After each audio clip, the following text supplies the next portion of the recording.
चिराग पासवान आ जाते हैं अचानक से। ये आंदोलन करना, नाले के किनारे बैठना कोई शौक नहीं है। और गर्दनी बाग में तो कुत्ता भी है जाए उसका भी स्वागत करेंगे हम लोग, करते भी है।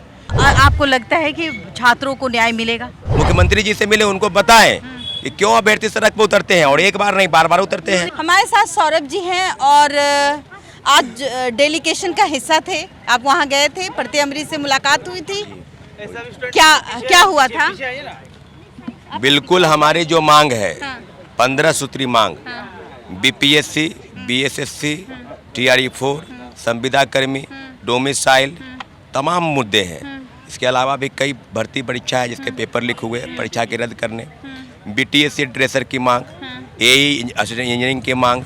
यानी स्पष्ट तौर पर मेरा मानना है कि पारदर्शिता, जवाबदेही और पेपर लीक, ये 3 मुद्दे हैं और तीनों मुद्दों के इर्द गिर्द ही सारी बहाली, सारी वैकेंसी और तमाम परीक्षा जो है चलती है। हम लोगों ने स्पष्ट कहा कि आंदोलन करना, नाले के किनारे बैठना कोई शौक नहीं है। गर्दनी बाग कोई टूरिस्ट पैलेस नहीं है जहाँ पर लोग आए और इस तरह करें। एक तरफ कचरे का अंबार है, कचरे का अंबार है और यहाँ पर टॉयलेट की व्यवस्था नहीं है। हमारी बहन बैठी है, नगर निगम वाले ताला लगा के चले जाते हैं और सुबह जब होती है तो पता नहीं क्या क्या करते हैं, कहाँ जाते हैं। सारी चीज़ें बिल्कुल सामने हैं। और आप समझिए कि 13 तारीख से हम बैठे हैं, 25 तारीख को सड़क पर उतर रहे हैं। एक बार बात तो कर लेते। अब बात की सिलसिला कल से शुरू हुई है, उनको पता है कि आज उतर रहे हैं तो 24 तारीख से वो बात कर रहे हैं।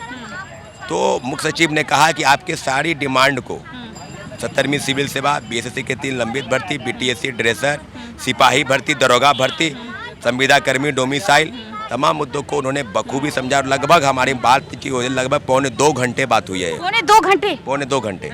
8 मेंबर हम लोग गए थे डेलीगेशन में। उन्होंने कहा है कि आप ये बात समझ लीजिए कि हम बस कार्रवाई करेंगे और कार्रवाई कह नहीं रहे हैं, वो आपको दिखाई देगा 1 से 2 दिन, 2 दिन में, 3 दिन में। 48 घंटे का उन्होंने समय लिया। TRE-4 को लेकर जो CDP का जो मामला है, वो मामले को लेकर मैंने कहा कि पहले के पैटर्न पर परीक्षा, एकल पद्धति और नेगेटिव मार्किंग, जो प्रावधान है वो पैटर्न में परिवर्तन करना चाहते हैं। सिलेबस में इस तरह की चीज़ें नहीं होनी चाहिए। आप अगर 2 परीक्षा लेंगे तो टाइम दीजिए ना भाई, थोड़ा 2027 में लीजिए, TRE-5 में लीजिए। तमाम चीज़ों को ने कहा कि बिल्कुल TRE-1 से TRE-3 तक एक हुआ, TRE-4 में क्यों दो बार होगा भाई? नेगेटिव मार्किंग क्यों लगेगा? अगर ऐसा है तो थोड़ा टाइम चाहिए उनको, 1 साल चाहिए, ताकि इस पैटर्न में परीक्षा होगी। हमने एक बिंदुओं की चर्चा की और तमाम बिंदुओं पर मुख्य सचिव श्री प्रत्यय अमृत जी ने कहा कि आपकी बात बिल्कुल सही है। तुरंत हम लोगों से बातचीत करने के बाद आदरणीय मुख्यमंत्री जी से वो मिलने गए। इसका मतलब तो स्पष्ट है कि मुख्यमंत्री जी के चिराग पासवान आ जाते हैं अचानक से, दिल्ली से उतरकर पटना के एयरपोर्ट से होते हुए यहाँ पहुँच जाते हैं। अब आपको लगता है कि छात्रों को न्याय मिलेगा? नहीं, सवाल चिराग पासवान के आने का नहीं है।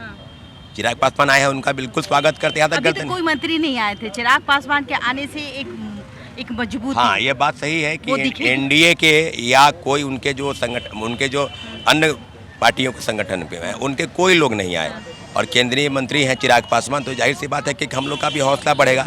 लेकिन सिर्फ कहने से नहीं होता है बबीता जी, आप सरकार से जाएं, आप उस अंग हैं, आपके भी यहाँ पर लोग हैं, तो आप 22 विधायक हैं। हाँ, 22 विधायक है और मुख्यमंत्री से मिले ना, आप मुख्यमंत्री जी से मिले, उनको बताएं कि क्यों अभ्यर्थी सड़क पे उतरते हैं और एक बार नहीं बार बार उतरते हैं। कहा भी कि भाई हम जाएंगे, अभी रात में मिलेंगे, उनसे बात करेंगे। अच्छी बात है, मैं वेलकम करता हूँ। गर्दनी बाग में तो कुत्ता भी है जाए उसका भी स्वागत करेंगे हम लोग, करते भी हैं।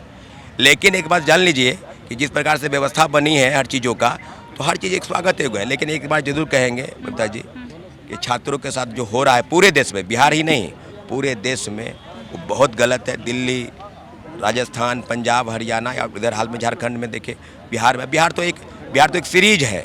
BPSC का आंदोलन अलग चल रहा है, SSC का उधर चल रहा है, STET का अलग चल रहा है, संविदा कर्मी अलग बैठे हुए हैं। तमाम मुद्दों पर हम गहनतापूर्वक हमने सब मांगों को एक साथ लाया है। आपने सब मांगों को एक जगह इकट्ठा किया और उसकी बात रखी। और शिक्षा सत्याग्रह 2.0 ऑल बिहार यूनियन जो हमारा संघ है, जिसके हम अध्यक्ष हैं, उसी के बैनर तले तमाम चीज़ें हुई और हम उसी मुद्दे को लेकर आगे बढ़े।